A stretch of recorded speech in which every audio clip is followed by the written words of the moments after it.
ভাইরে ভাই, পুষ্করিণীর ভিতরে কিরকম সাপ দেখুন। সাপের একদম রাজমণি চলে আসছে। দেখুন দুইটি সাপ কি করতেছে এখানে। এখানে আরো অনেক ধরনের সাপ আছে। দেখুন কি ভয়ঙ্কর অবস্থা। পুষ্করিণীর ভিতরে এগুলো সাঁতার কাটতেছে। আর এই দেখেন আর একটা উঠছে, এটা ফানক সাপ। দেখুন তারা কি ধরনের খেলা করে, খুবই আশ্চর্যজনক।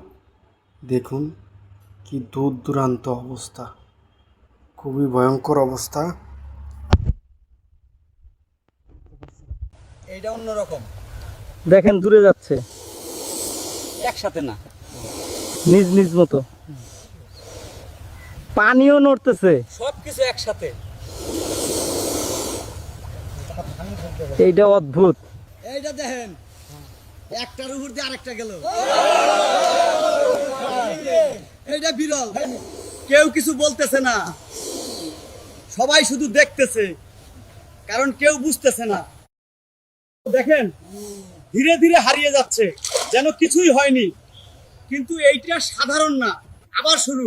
দেখেন দেখেন, পানি থামতেছে না, এবার বড় কিছু আসবে। ও মা গো, এত বড়! এইটা আগের গুলা না, এটা অন্য কিছু।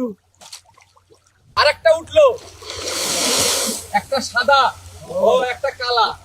এইটা আগে কেউ দেখেনি। কত বড়, পুরো পুকুর নিয়ন্ত্রণে। এইটা সাধারণ কিছু না।